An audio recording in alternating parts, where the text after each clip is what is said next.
Hello, welcome to the second video in the Smart Bulb series. So this one is all about the switch mode power supply.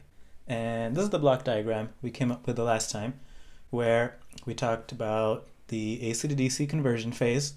Right after that, we said there was going to be a LED driver, something to basically just provide constant current to your LEDs, which then light up, and then you have a microcontroller, which is going to be the brains of this unit. Switching supply, rather than seeing that AC mains or your high voltage DC all the time, what it does is it turns your basically a part of your circuit on or off, so that you're not seeing that high power usage constantly, and it's averaging it out. So they only allow the positive half cycle to come on your output, and your negative half cycle is inverted.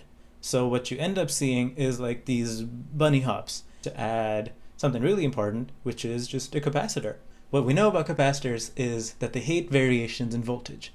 So what a capacitor will try to do is maintain that voltage across its terminals, and will do that by charging and discharging. So here, charging, going down, discharge all the way down to a particular portion on the positive cycle, and then charging again. So what do we see across that capacitor? We've kind of created a far smoother signal. So quite like how the capacitor was acting as a temporary voltage source, it seems like the inductor here is acting as a temporary current source. There's no inductor, but it's got a transformer. Now what a transformer is simply what they call a coupled inductor. Coupled because it's just, they're kind of coupled together like that. So you've got a secondary inductor with its windings placed in the magnetic field in the vicinity of your primary, and they are coupled, so to speak.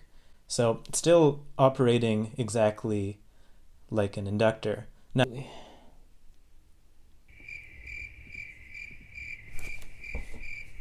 okay, I thought of an analogy.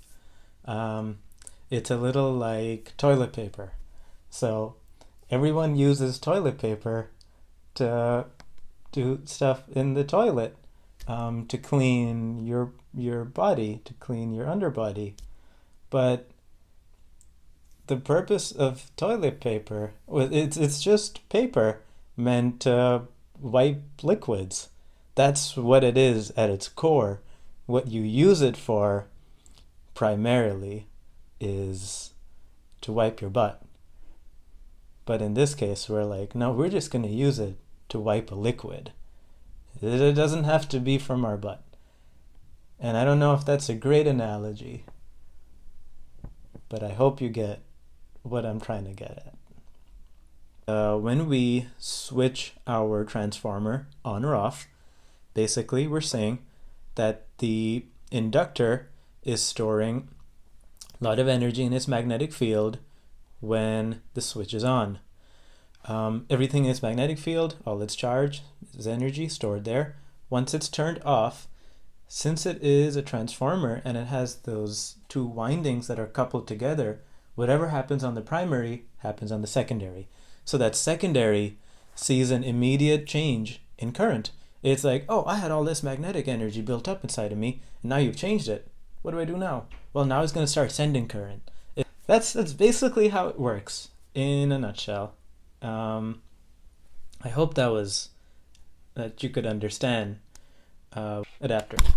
And then this guy, which if you look at it, they're really small. Like this guy is basically just the portion that holds that plug is that size, you know?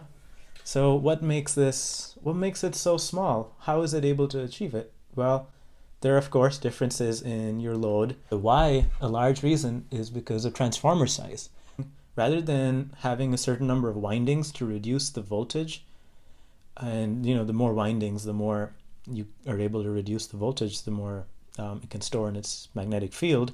Instead, you can change the frequency. So it just changes the frequency by like from 60 hertz to like 1000 kilohertz. So like 20-ish, like about 20 times by having the frequency be 20 times greater, you can actually reduce the size of the transformer by so much that like these transformers are really tiny now, rather than having these huge transformers in here. First one, which is kind of really interesting, is auxiliary power. So when we have an oscillator, this oscillator is usually a chip. You know, it might be some timer chip, and that chip needs power. It's going to run off of some DC power.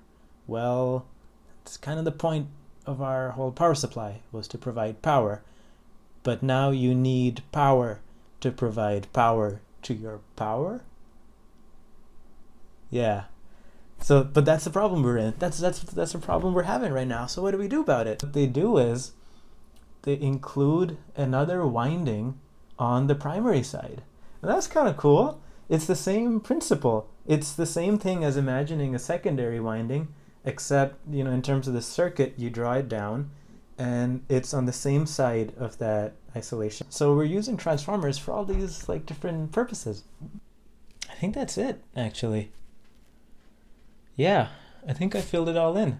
I think this is our whole circuit for our power supply. I think this is it.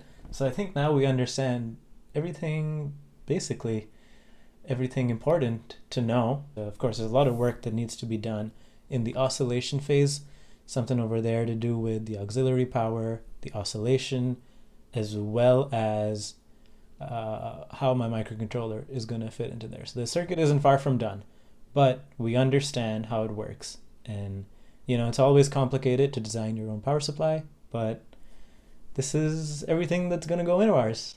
So I hope this made sense. If you have any further questions,